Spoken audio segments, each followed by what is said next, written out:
everyone. I'm so happy to see so many of you. So when you are having all vacations, having a rest from school, or no, you're not having a rest from school, so you are here at the webinar. So my name is Залюбовська. I coordinate education projects in an NGO, civic organization called Global Office. We do the biggest volunteer project in Eastern Europe called GoCamp. Okay, so put a plus all of you who heard about GoCamp. So if you heard about GoCamp or participated in GoCamp or just read something about us, just for me to know how many of you know us. Good. Fantastic.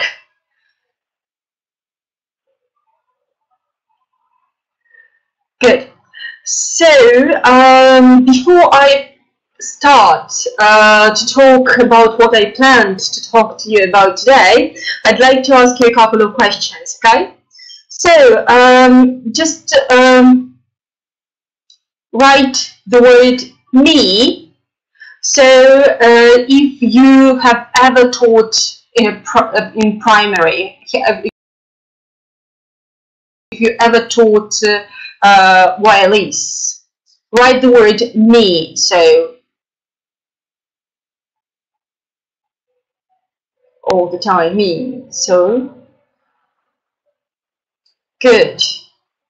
Thank you. So I see quite a number of you have already had experience on working with the smallest. Good. So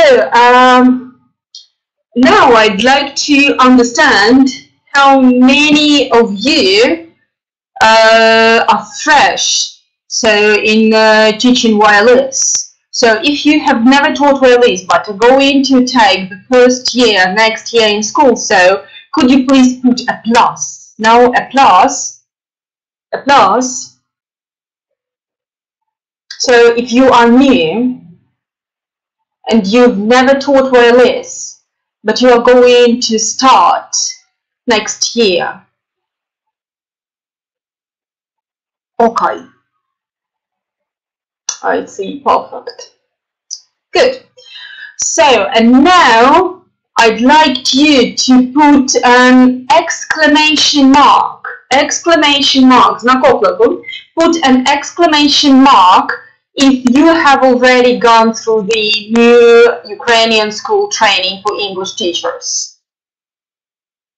Put an exclamation mark, знак оклику, if you have already gone through this training. And I see some trainers here among us. Hello. Good.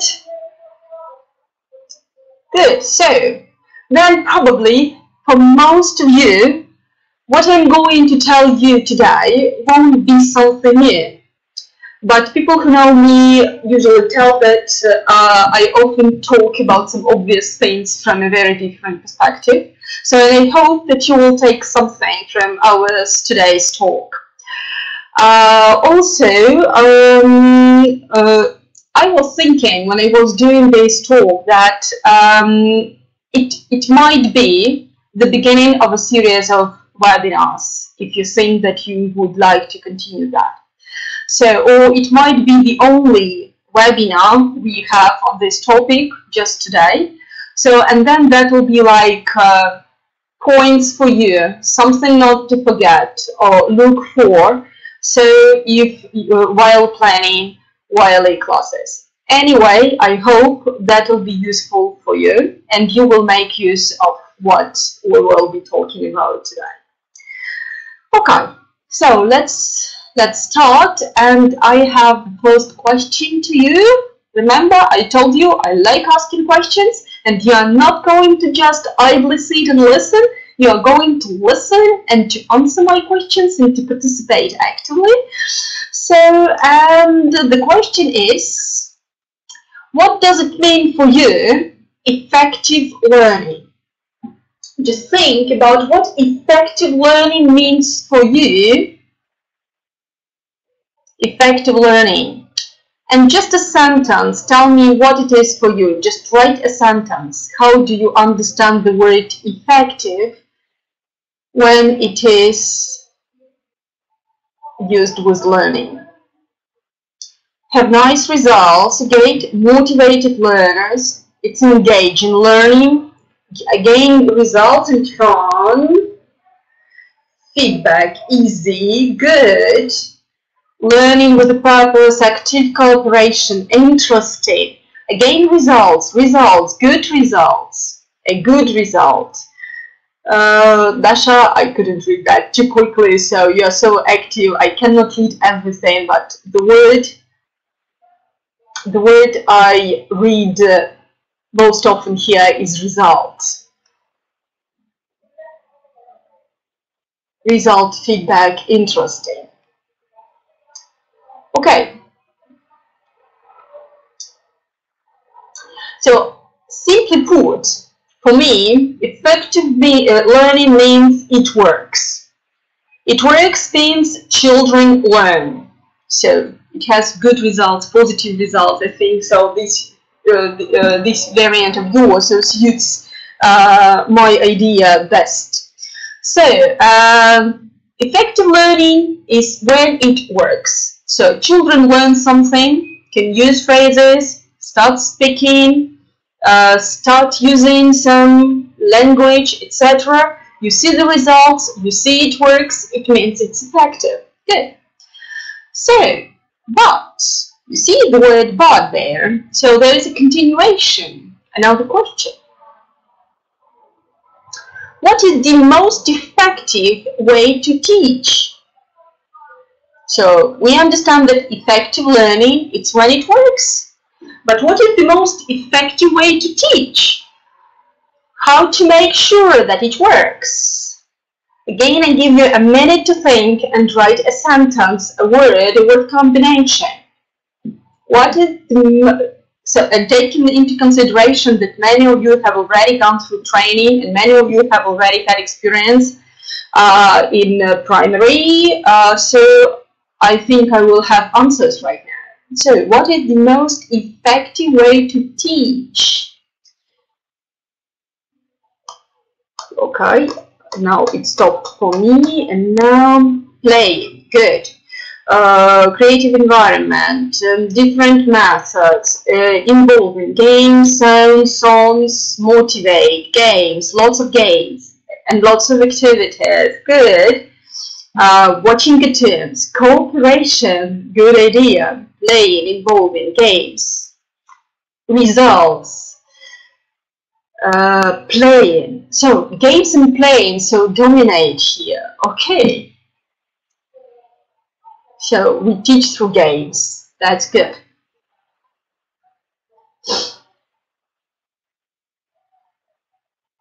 Play, chants, good. Speaking a lot.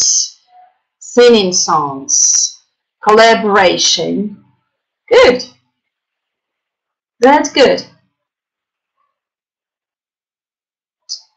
So, what New Ukrainian School is trying to do now? So, we are trying to move from traditional ways of teaching towards what we call effective ways.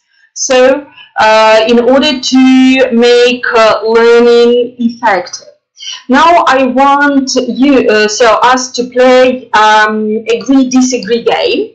So I will read you statements, and your task will be to write agree if you agree with what I read, and disagree if you disagree. Okay? So now I read statements. You type in agree if you agree, and disagree if you think that the statement is wrong. Okay, good. So, the first question. So, do you believe or do you agree that teaching should be unemotional and serious? Do you agree that teaching should be unemotional and serious? similar to my face right now. Okay. Lots of disagrees, right? Okay. You don't believe that? Okay. Good. No. Okay. So, next statement. Stop typing disagree. So now let's discuss the next statement. Do you agree that teaching should involve structured fun? Structured fun. Do you agree that teaching should involve structured fun? Woohoo! Now, you know, like there was the disagrees moving up, up, up, and now agrees moving up, up, up. Good. Good. So, next statement. Now you're winning, all of you. So, do you believe that teaching should discourage mistakes?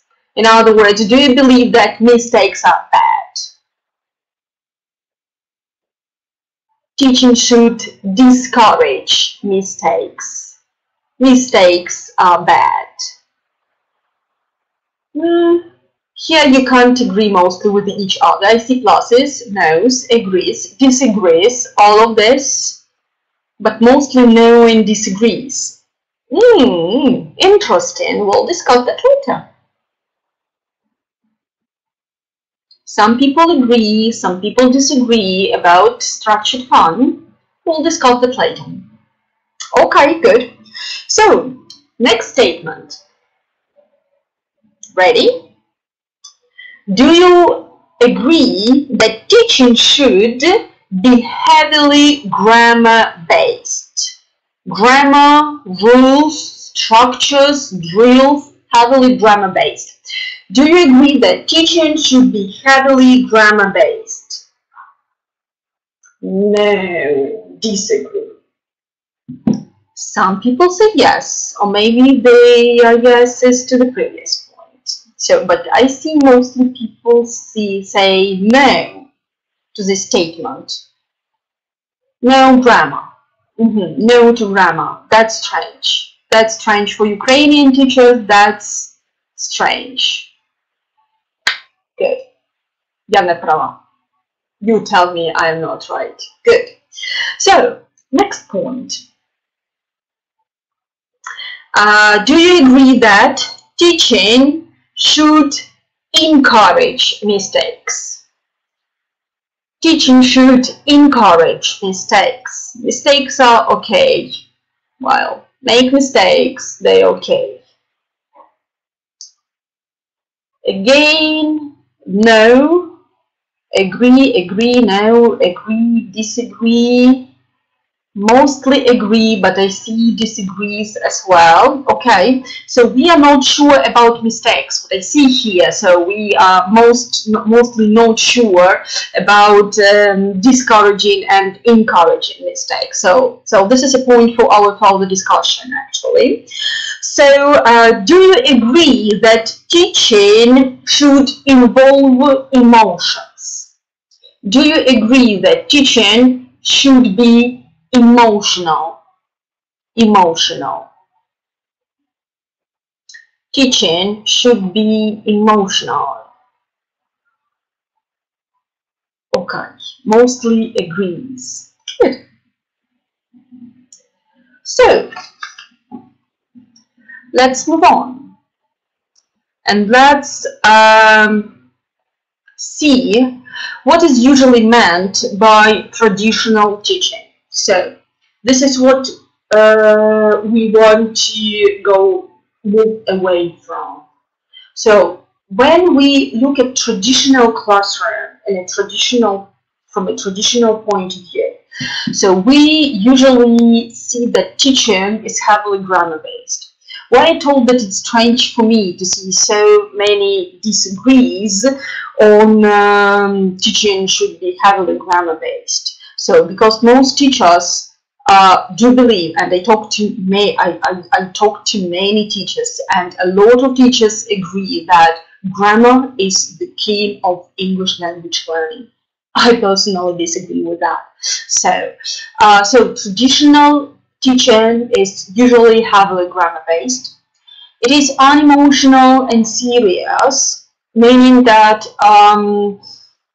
teaching is not fun.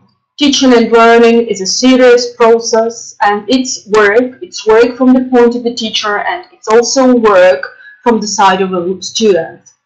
So focus is mostly on writing, mostly because tests check writing, and therefore, while tests check only writing and reading, so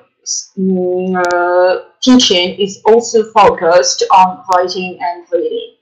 So then when we talk about traditional teachers, so we usually think about an idea that teachers are only sources of information, they're always right, and therefore teachers are very often very much afraid to make mistakes themselves, and therefore they do not think that mistakes are okay for their learners.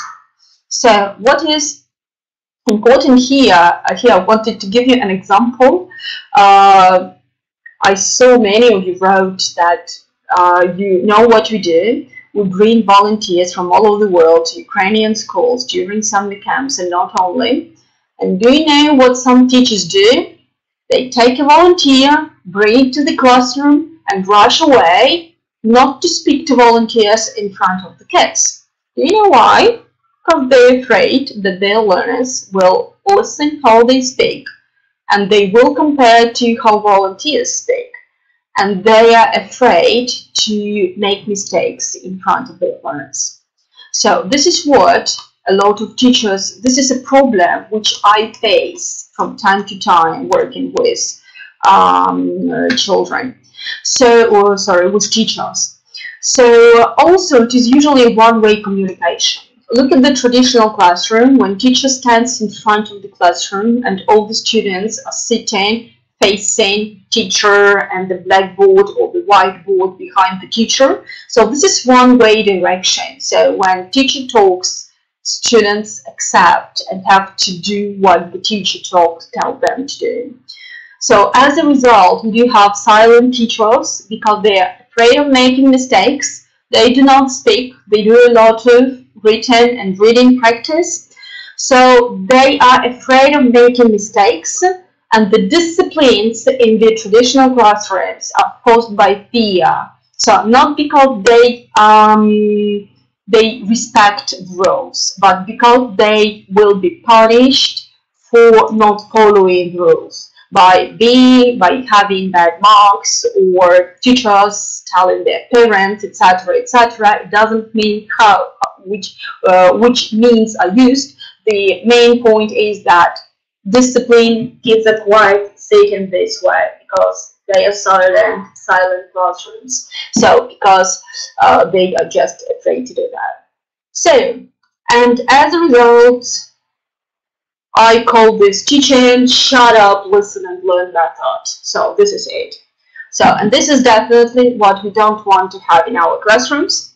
This is definitely what the reform is trying to do, is to get rid of traditional classrooms and to turn schools into spaces for children, where learning is student-centered, where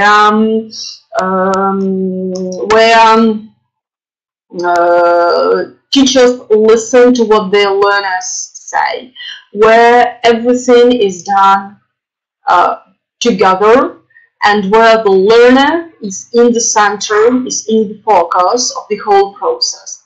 So now let's have a look at the next slide and talk about what effective teaching means. Affect, from the word affection, affect like influence, love. Yeah, so the teaching which works. So effective teaching means structured fun. Okay, I remember we were not on the same wave when talking about structured fun. So here I did these slides with some of the teachers, so, and I asked them so why they agree to structured fun, or why they disagree with structured fun. So some people say that the word structure bothers them and that fun shouldn't be structured. Some people say that fun shouldn't be in the classroom. So we believe that there is something in the middle. There should be fun in the classroom, but it should be structured and it should be meaningful. It should be purposeful. You should understand what it leads to. So you cannot just play games with the children in the classroom. So you cannot just, you should understand what these games develop and what do you want to have by the end of the game. What your learners have to learn to be able to do by the end of the game. So this is very important, and this is why it's called structured fun, because this is not just going to the playground and running around and playing and laughing and having fun. No, it is school. So, and though yes, we teach through games and kids learn by playing, and it is very important, and you're absolutely right in this point, you are those who have to take those fun activities and structure and lead them in the direction you need and your learners need. So this is what's important here.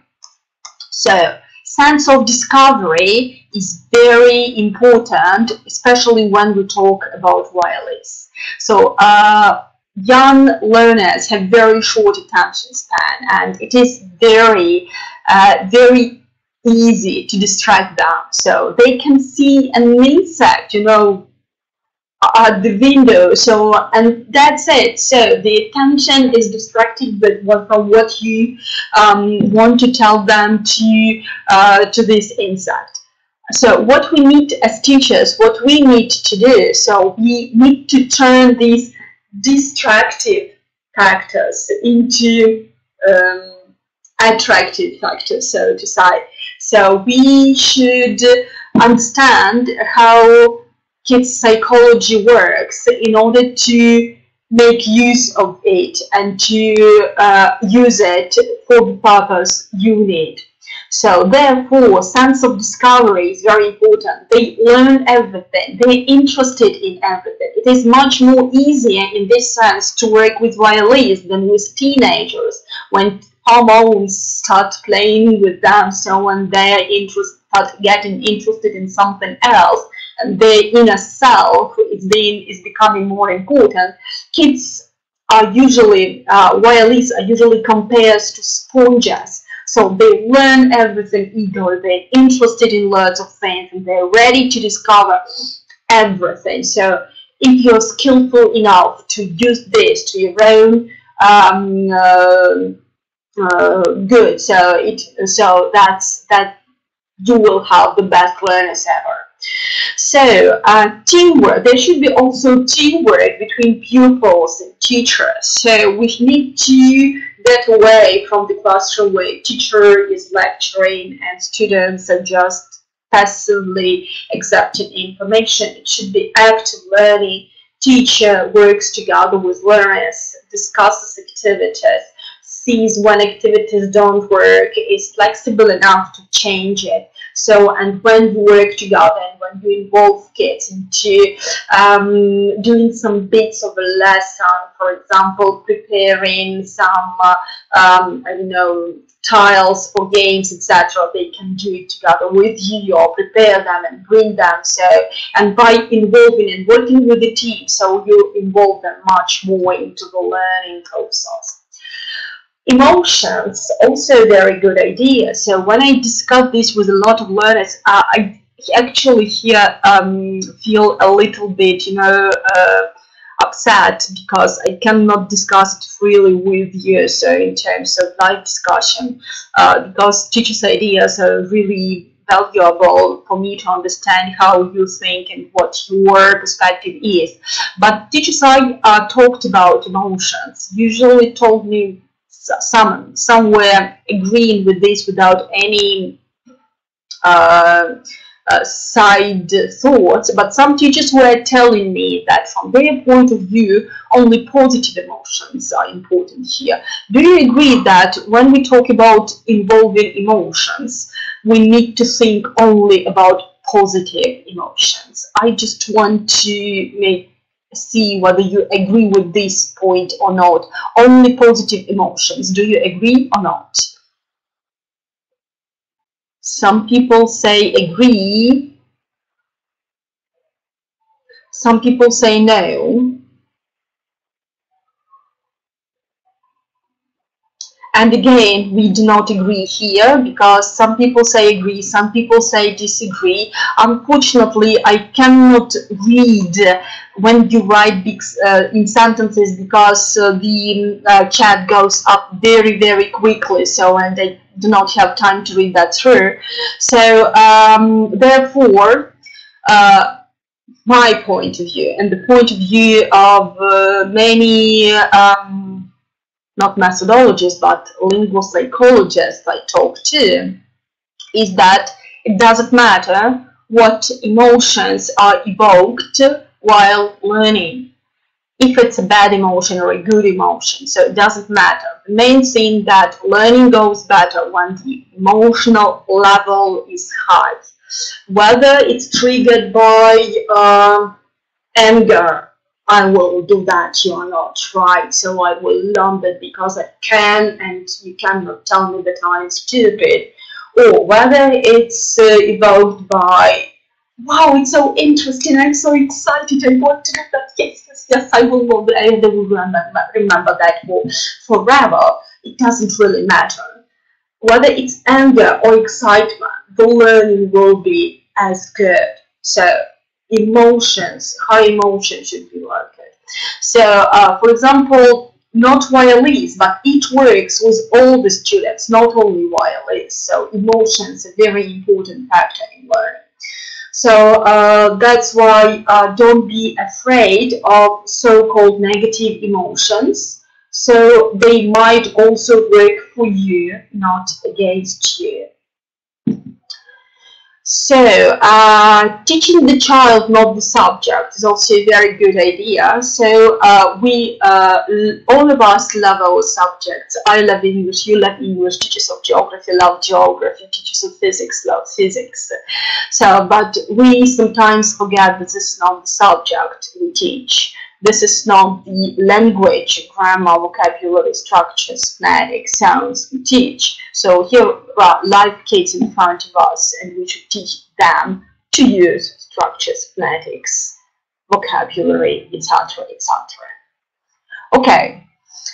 Classic read standards and goals. So when you agree in the classroom or within the classroom, so what are the rules everyone is going to follow? So what is considered to be misbehavior, what is good behavior, how we learn together. So, and when these rules are discussed within the classroom and then put on a wall, so and everyone can see that this is what we all agree on, discipline is already not forced by fear, but forced by responsibility. This is how you can work on these issues as well.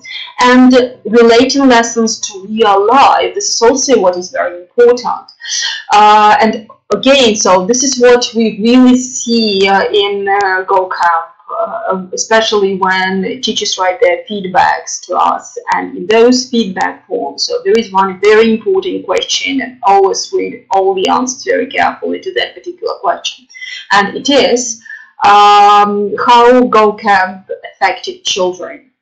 So, and a lot of teachers write that children understood why they are learning English, because from an abstract subject they didn't know the application of, it suddenly turned into something very meaningful when foreign volunteers come to them and kids are very eager to talk to them. So, and they need to and they start using first words, then word combination, gestures, whatever means of communication they can, and they stop being afraid of talking. So this is probably the main effect which we see in with our project. So with etiquettes, not only primary. Okay, so this is what effective learning means, and we call this let's learn together again, because we learn together, our learners learn and teachers learn at the same time. It is the concept of lifelong learning. So we make mistakes, they are okay. By the way, is it impossible to learn anything without making mistakes? So at all, as a concept, is learning possible without mistakes? So this is a question to you, because as for mistakes, we also had some disagreements here. Is learning possible without making mistakes? Lots of no's. And those who write no are absolutely right. And this is not a point for discussion.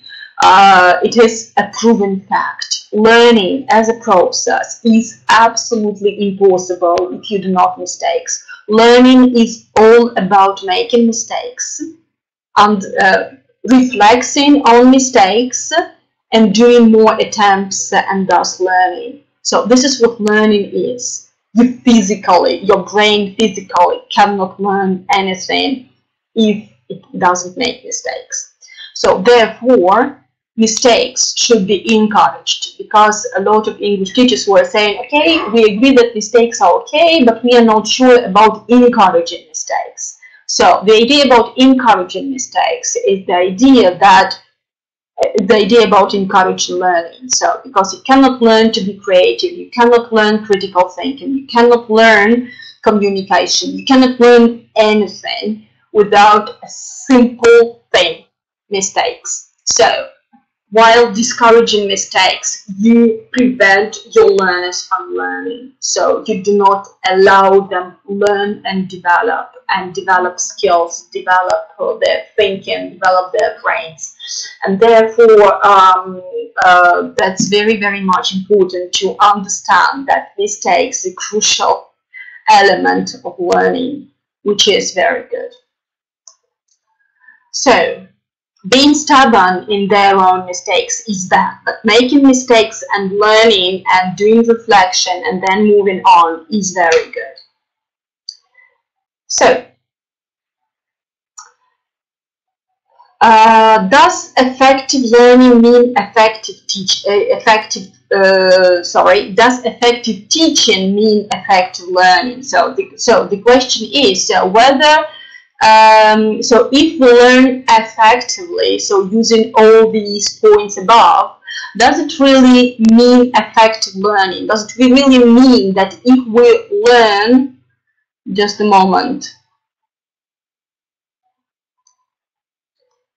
if we learn this way, so if we use structured fun, if we use the kids' sense of discovery, if there is teamwork between teachers and students, if we involve emotions, if we are okay about children making mistakes, if we teach the children, so first of all, and this is a child-centered approach, if we agree goal standards jointly with the kids, we relate our lessons to real life, does it mean that children will learn this way?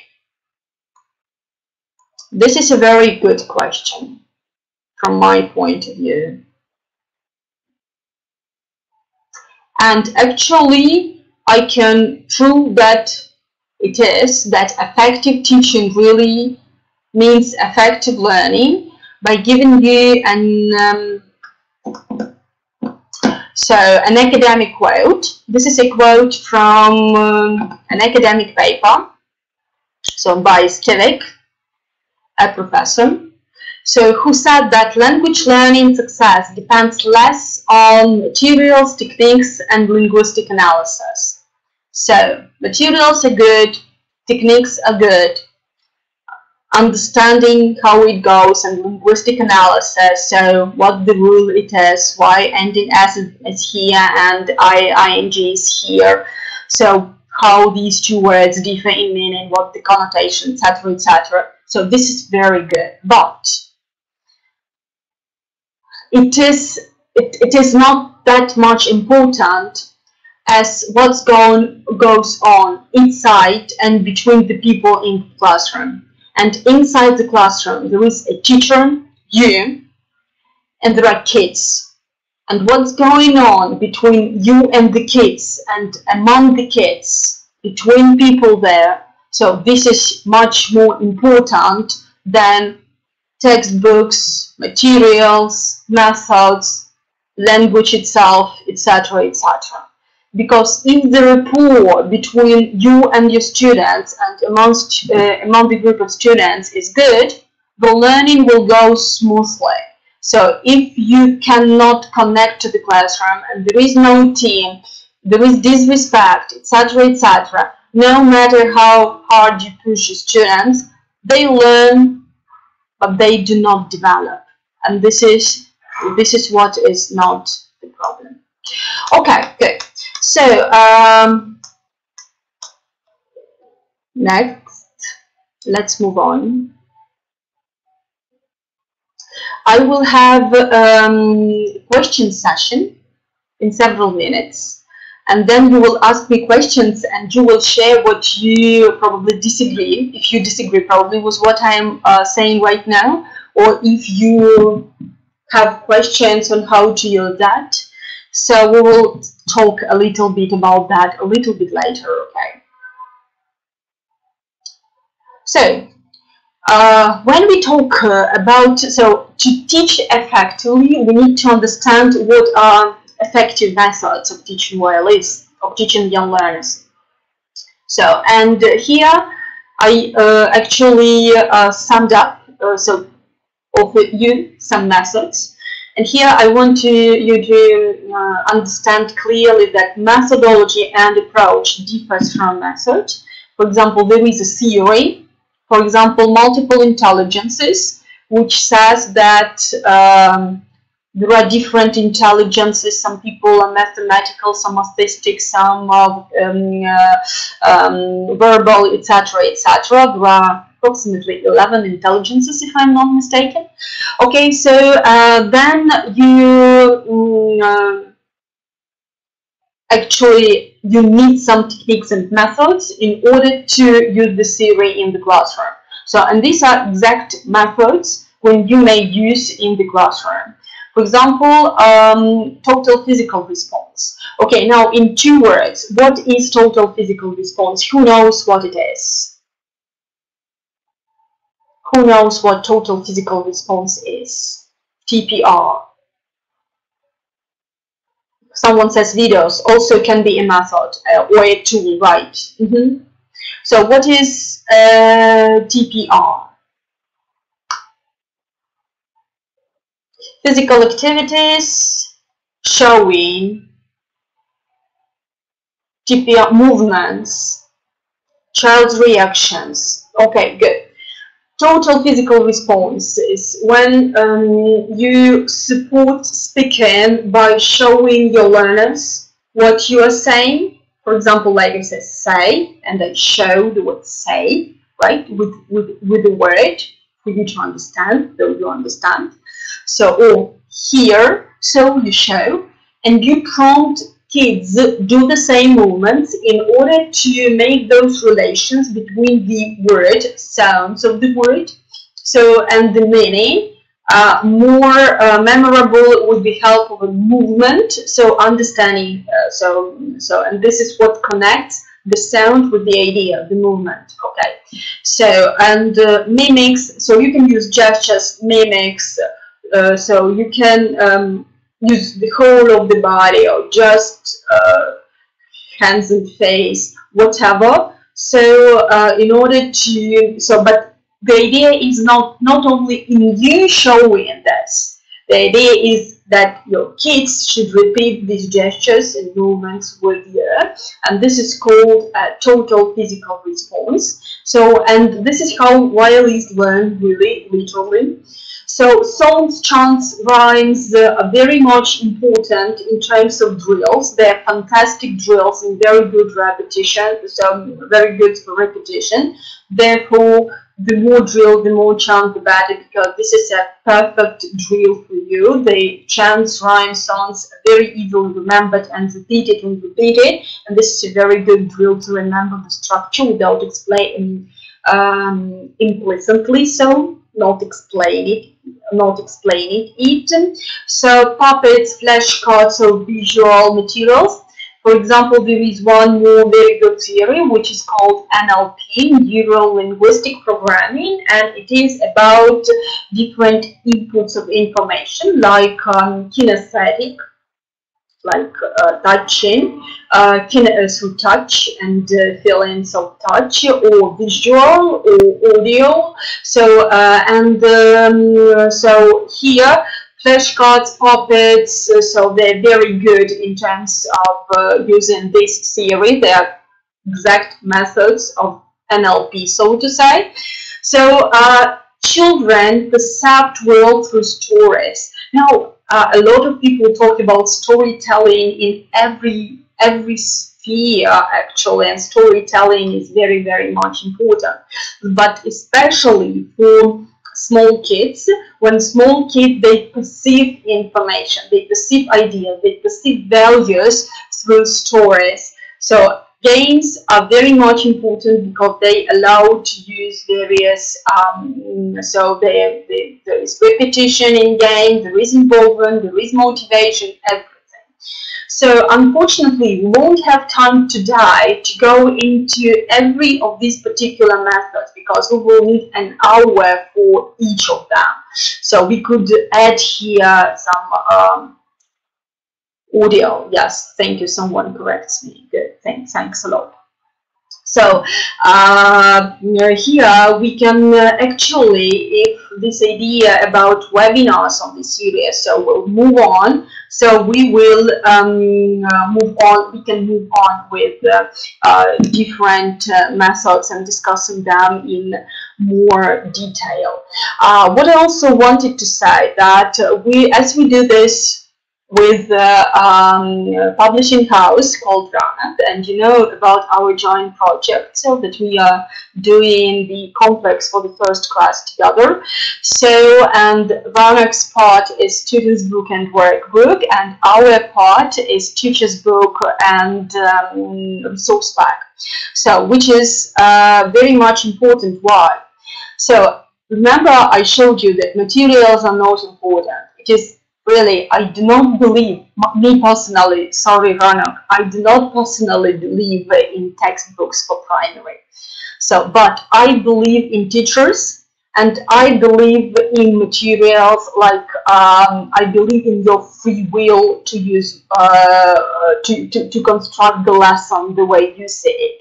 Therefore, that's very interesting for me to be involved in teacher's book and teacher's resource pack in particular, because here when I can explain some ideas for you to understand why you do that, first of all, and secondly, with the help of teacher's book and resource pack, we could provide you with lots of alternative ideas of drills, of songs, of chants, of flashcards, of various stories. For example, stories. This is what was not included in the course book, but this is what I personally plan to include in the resource pack. So for you to have all the possible methods and instruments from which you would be able to make your own perfect because they are created for your own kids, knowing their interest, etc., size of group. So so to create your perfect lessons. I'm sorry, but he wants to say hello. Yes, so goodbye. So, and therefore it's very much important for you to have as many ideas as possible, so as many instruments to use in the classroom as possible. So let's move on to the next some slides, because I have some pieces of advice for fresh teachers here, and I'm sure we will have an audio of this webinar. Yes, I see it is being recorded. Therefore, you will be able to look through and you'll be able to write to us. I will leave you my contact details, and this presentation might be yours if you want that. So, so this is some practical ideas for those who are fresh, for those who will start teaching primary for for the first time. So how to start the lesson, how to end the lesson. So very interesting idea is about preparing routines the children like. For example, when you as a teacher meet children in, so not in the classroom, but near the doors of the classroom, and you do high fives with all the learners, and this is a very good routine when they come in and say hi teacher, hi Olena Sergeyevna, hi. So, and this is a very good routine when you meet the kids, and something similar will be done. So when you say goodbye to your kids, etc. Again, this is total physical response, and this is repetition, this is routine, and this is practical application relating learning to real life. So, and such routines really will help you to organize the lessons. So, making lists of phrases, how you begin the lesson, end the lesson, and also preparing the bits of phrases for every particular lesson, so every particular task, for you to know exactly how you introduce. And this is very important for you to use same phrases with similar activities for your learners to identify how the instructions sound with what they need to do, and this way they learn again without any translation. So organizing the classroom, making lists of instructions, list of classroom language for each activity. This is what I have just mentioned. Using wall charts, posters for kids, and create these posters together with kids and hand them around and give them. And then use them for revision. Encouraging children to use English for not only for routine classroom routines, but also when they meet you outside the classroom, saying hello, hi, how are you? So some phrases you teach, so just encourage them to use them also outside the classroom. So this is also a very good idea. So I'm showing our contacts as I promised. Sorry, not before that. So this is how you can find us or Ранок. I will put this presentation itself to PB group Go Camp Schools. So just if you want to get this presentation right away, so please go there and request permission to enter the group. I will grant you this. I will grant this request, and I will put the presentation, this particular presentation, in the group right after we finish. So this is our general contacts. So you may follow us on Facebook. You can find us on YouTube and see what we do there, because there are lots of interesting videos. And also don't forget to check Ранок, their Facebook page and their YouTube channel and their website. So, and remember that we are doing StartUp for you. So, and we are doing all our parts together for you to have most of classroom materials to use in the classroom. So thank you a lot. And now it's time. We have 10 questions. I planned 15 questions, but we do have 12 questions. 12 minutes. We have 12 minutes for questions. I'm pretty much sure I might miss some questions. Therefore, don't be angry with me if I do not answer. But if you have any comments or any questions, please.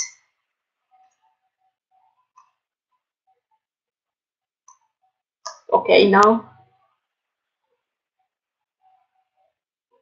Whether it is really possible to come into the classroom in first grade and speak only English. I think that's, how to say, in Ukrainian, it's недоцільно. So I really believe in the using of L1, of the native language, during English language classrooms. And if you heard me today, so I used Ukrainian in a couple of times, because this is just impossible not to use the native language. The native language can be a helper, but do not just overuse. If you can use TPR, to illustrate the word, it's better to use either a flashcard or TPR. If you are not, quick translation will save you lots of time. The lesson is only 35 minutes, really. Don't miss these 35 minutes to just trying to explain kids who do not speak English something in English. I think that's not really wise. That's why, no, use ly, but use it wisely, only when it is really necessary, when kids do not understand, and do not waste time, right? What about home task for the first form students? No.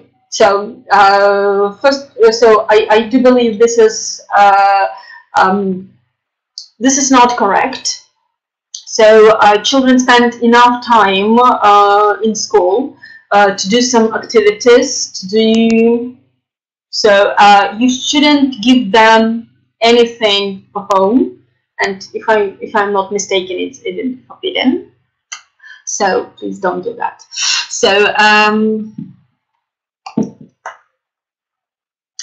does teachers really need TKT? Sorry.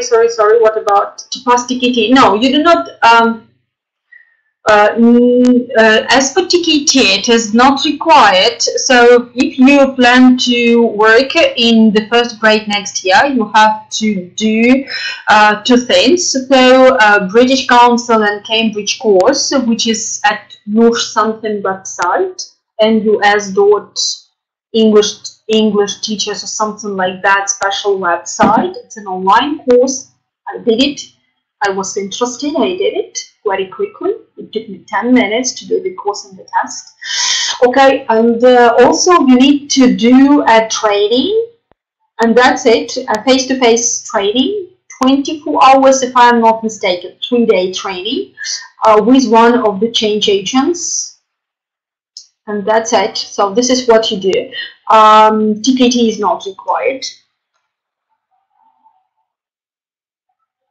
I know that parents ask, but parents are not teachers. They are not professionals in the sphere. So when you need to talk to parents, like to everyone else, by saying that kids do not need that, don't be afraid if kids do not do so. Just spend more time with the kids, do some games, activities, go outside, do sports. So, but kids need to have some active time after school, running, playing, etc. So it is not good for them to sit again and do activities. So this is not right from psychological point of view, from pedagogical point of view, from methodological point of view. Just explain this to them.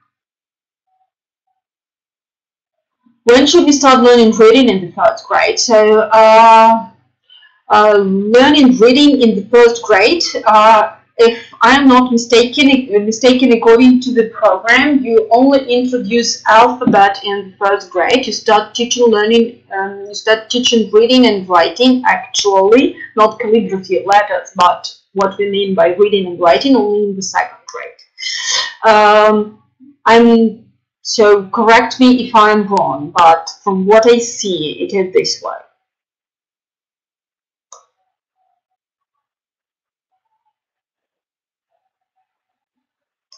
So I'm trying not to miss questions. What about new words? Do you believe that all the kids can remember them during the lesson? I do believe that kids can learn 4 new words during the lesson, which is known. So if you use 35 lessons, so if you do a proper intro and then a presentation and then enough drills, enough drilling before going during the practice, and if you follow, for example, this PPP presentation practice production stage. So if you do presentation and then during the practice stage you do enough drilling, so you logically lead them to presentation or to representation if we talk about young learners. So, and therefore they will be able to learn 4 letters, I do believe, in their memory here. About storytelling, Oksana Savchenko asks, is it possible to make a webinar about storytelling to understand it better? So, you know, now the term storytelling is used in a little bit different way. So I think you mean stories here, like for primary. Yes, I think we'll talk to Ranok about a series of webinars. So, and we can have a webinar about using stories in primary English language classroom, how it can look like and how it can work. We can do that. Can we write what words to learn for better results to parents? You mean write them to parents? Some people think that yes, it might help. I would be very careful with that because, as I already told you, that young learners are sponges for information, and I do believe that it is very important to practice words and pronunciation in the best possible way, because if someone, for example parents, while practicing vocabulary with the children, mispronounce the words, that will be very difficult to change and to correct in the future.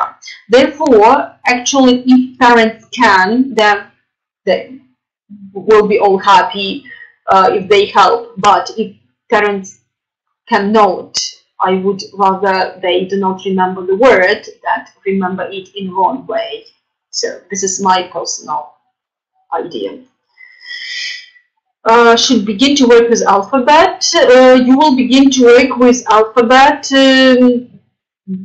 So according to the plan in StartUp, you will begin to do that in end of November, December.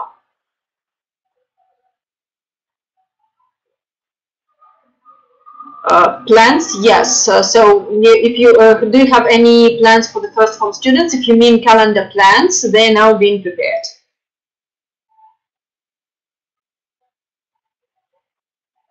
So yes, okay, so as I told you, this was just an intro webinar, so very general. Therefore, to look at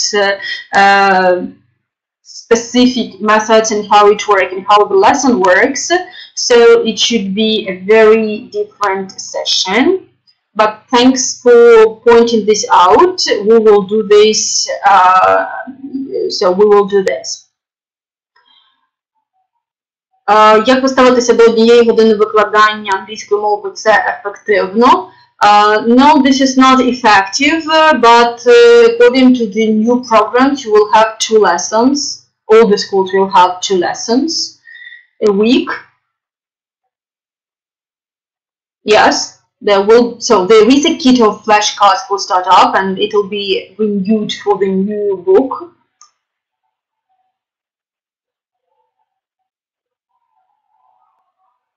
What can you say about new English textbooks for the first form? I do not understand exactly what question you mean. What do you mean to tell you here? I work with Ранок, so and we help them. We help Ранок with StartUp series, so and they can only talk about it. What about vocabulary? What is the best time and way to use them in the first grade? Again, I do not really understand this question. So what's the best time and way to use them? So every lesson you will use vocabulary and teach vocabulary and practice and drill it.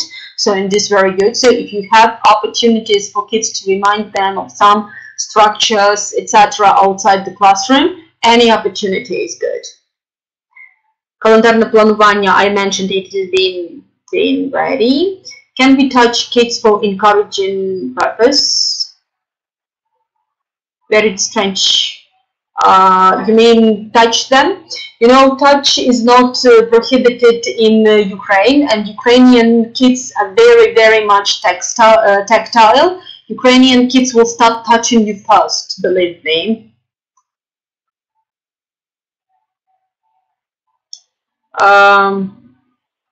The most popular book for our region is English by Karpiuk Yelena, Oksana Karpiuk. I know her personally. What do you think about it? I don't think this is a very good idea to talk about curfew right here at the moment. So I will drop this question and not answer that. So from what grade it is appropriately to start using storytelling? So first, if we talk about using stories, you can start using them from their birth.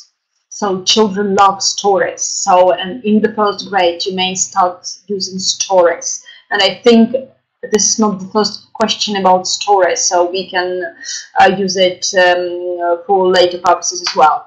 Storytelling, now storytelling is used in a little bit different way. Storytelling is the way of presenting information in more digestible way, I would say, in form of a story.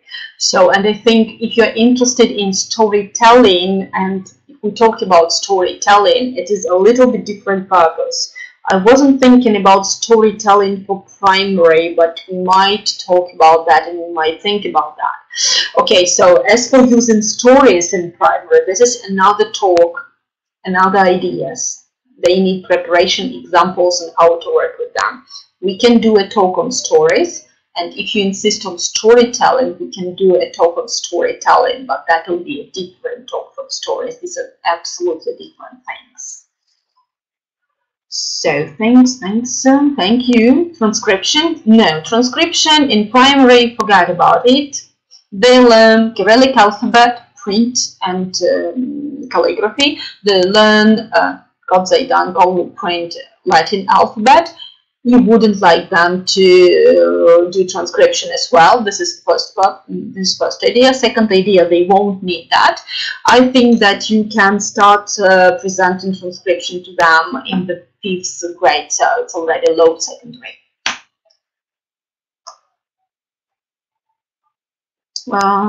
Thank you. Thank you all. Transcription already answered. Transcription answered. What about reading?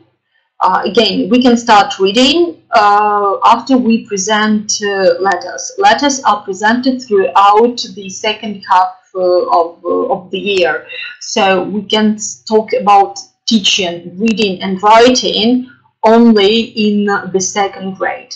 Believe me, that's absolutely okay. So having this oral first year that is the way kids learn. They need this first year when they listen to you, listen to audios, listen to cartoons if you have cartoons for various topics you're going to cover. So this audio period is crucially important for the children.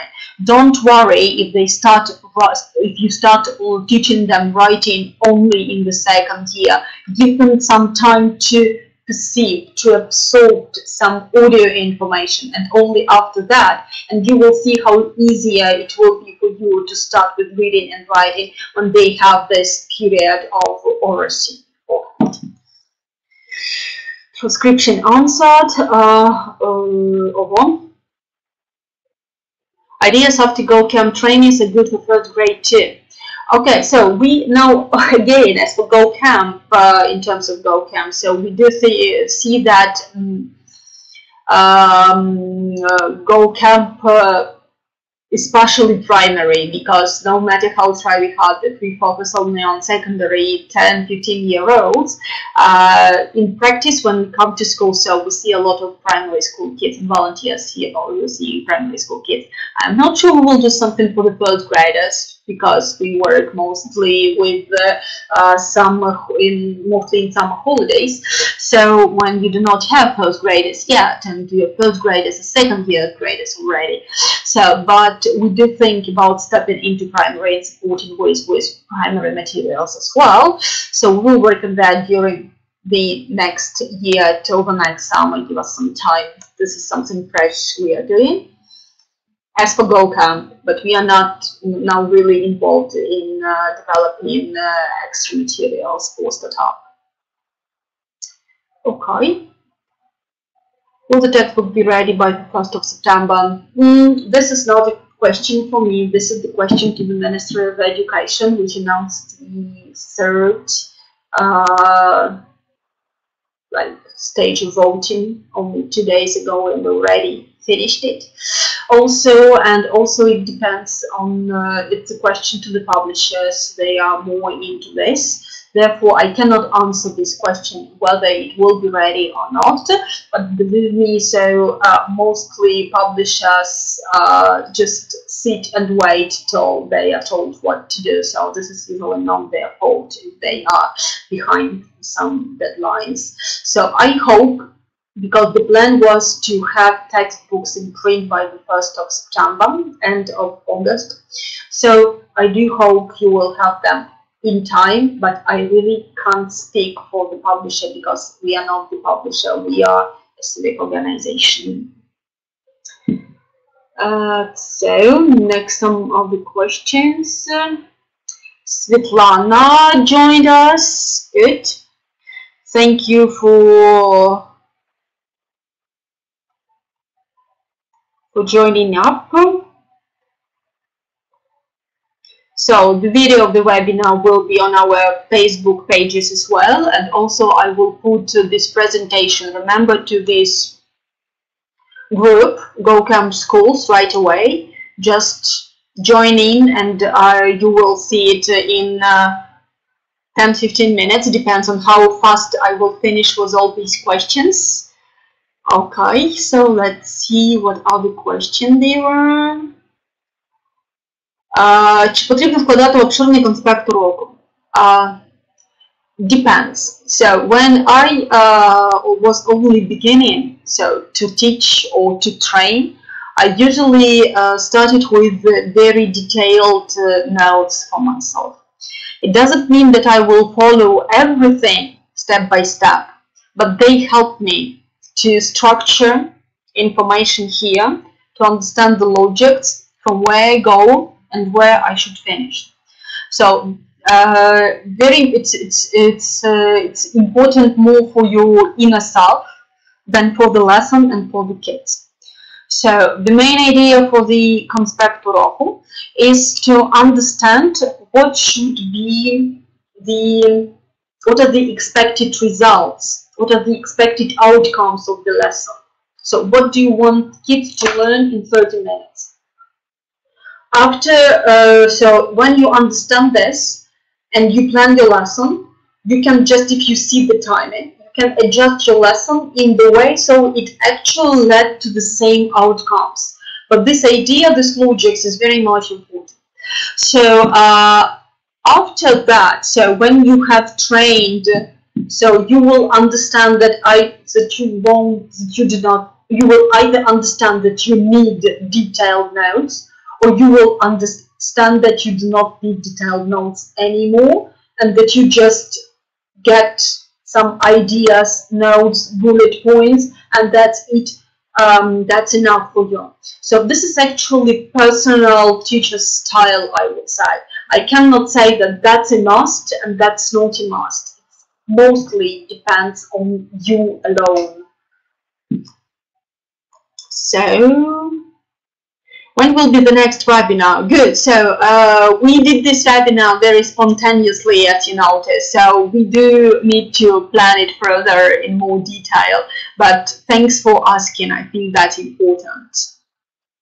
Yes, and in the next webinars we will use more from StartUp, already having examples, detailed examples from the textbooks, so that you could understand how these all theories work together in one lesson.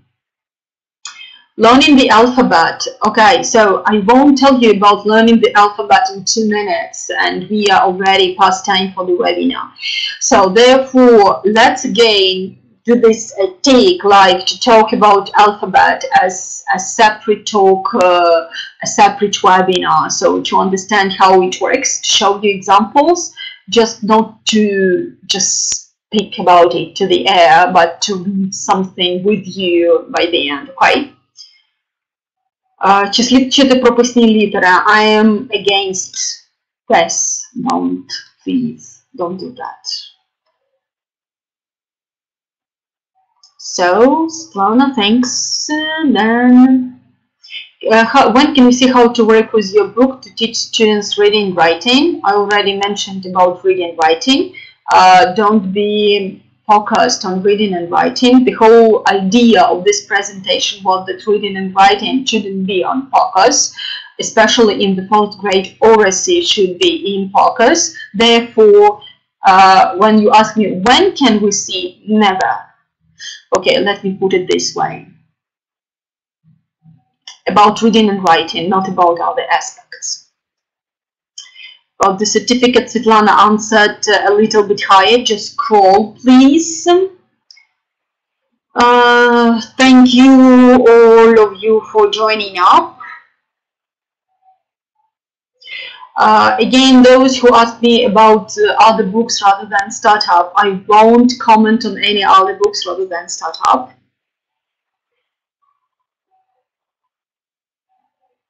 I believe kids should know transcription before teaching them reading. This is your right to believe this way. I do believe it's not important, and transcription can be taught later to put them in self-learning. So I really prefer to use other methods, so like phonics or look and say. So these methods will work much better for primary. Transcription is not for primary. So it is not for their way of thinking yet. So to work with transcription, they should have at least bits of analytical thinking. They do not have it. So therefore, please do not teach them transcription in primary, at least not in the first and second grade. You might try third grade, which is not a good idea from my point of view. Fifth grade is the best way, I think. So when they are not already YLEs, when they're stepping into teenaging already, they're teenagers, so they have already started these connections, developed some bits of analytical thinking, not just pure remembering. So primary kids, so they remember well, but they do not analyze. So that's the main point. So that's the main idea. Forget about rules, forget about analysis, forget about synthesis, because for them to use transcription, they should be able to analyze and synthesize, so they won't be able to do that. So you will spend lots of time on something which won't work until they get certain age and certain stage of development. Just don't waste time on something which doesn't work. Thanks a lot. Okay. Good. Certificates has already been asked. Yeah? No writing, no reading in the first form. Yes. Literary print. I already printed. How to get certificates have already been asked. Thank you, Svetlana. We will not tell you. 1 hour is not enough. Yes, I do believe that 1 hour is not enough. It is already 1 hour 13 minutes. So, and I'm still reading questions. I think now 90 more and more and more. Please.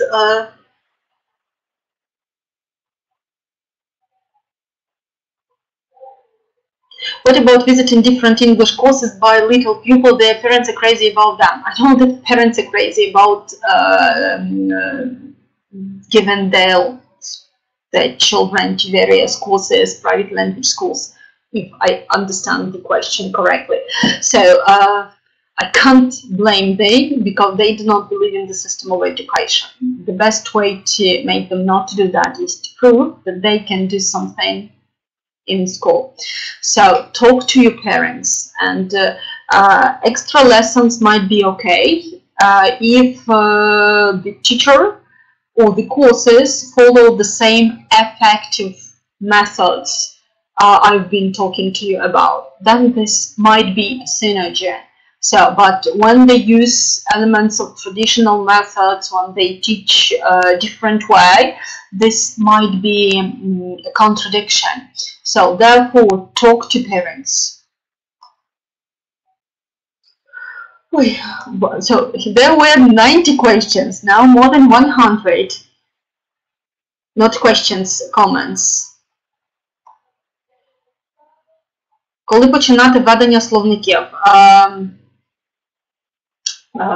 Depends on what. So let's talk. Словники. When you teach them, when you start teaching them writing and reading. So this is second form or second grade. So as for словники might have a different way. So they have books for every topic, and they can use drawings, for example, of what they've learned. And this will also help them to remember. They will not write words there. So, but they will.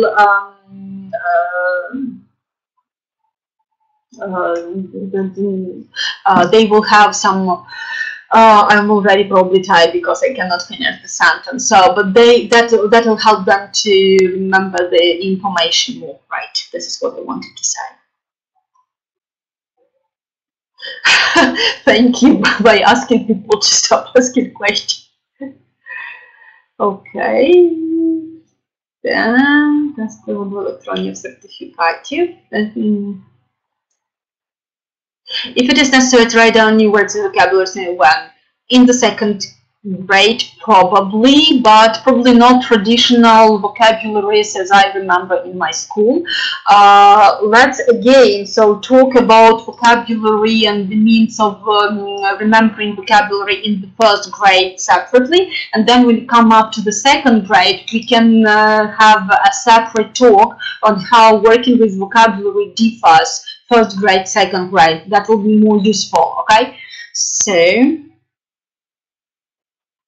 But they can check the reading of any word. I don't remember where the beginning is. If that's about parents, they may, but if they've never learned English or were learning any other foreign language, or when their English was not enough and when they speak mother, father, sister, brother, or when they say doctor or things like that, I would rather prefer them not to teach them these words.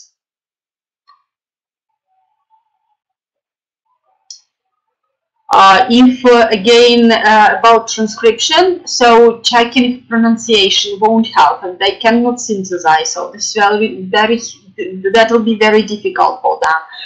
So do not look at primary learners think differently. Just try to accept this notion. They think differently, so they do not think as teenagers think. They do not think as adults think. That won't help. They will remember, but they won't be able to use. They remember everything. They are not able to analyze and apply. So these thinking skills will develop a little bit later. So please do not rush. So please be on the same way with your primary learners. Do not make them do what is difficult for them. So you should teach effectively. It means easily and understanding what the most effective is for them at this very period of their life. So this is the main thing, the main idea I wanted to tell you during the whole of my presentation today. So just learn, just Google psychological peculiarities of primary YLE. So how YLEs learn, or 6-year-olds. So the way they think, what they can do, they cannot do. And you will find a lot of useful information. Please just do not argue with me right now, and I do not want to argue with you right now. Just explore it yourself, okay? So, lots of questions. I disagree that teaching transcription is useless for children for the first grade. Okay, you have a right to disagree. So I already told you my point of view, and my point of view is supported by science. So Therefore, I won't stop at this anymore. I've already told what is right by so what's considered what works. So you might believe differently. So, but those, please, those who are going to work with startup, please, I forbid you to use transcription. If you do not use startup, do whatever you want. If you use startup, do not use transcription. That's a rule. Okay.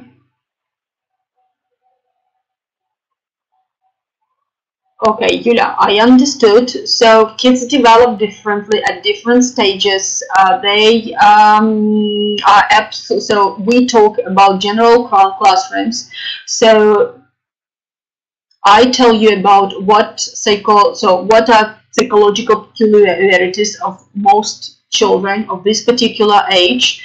So good. So дякую. Thanks a lot. Whew. That's it. I finished scrolling till the very end. Thank you very much. So hope to see at our next meetings. I think I will do a set of rules for all the teachers who use startups at my teacher's book, what to use and what I forbid to use, so that I was 100% sure that the methodology in the sets works best. Thanks a lot. See you next time.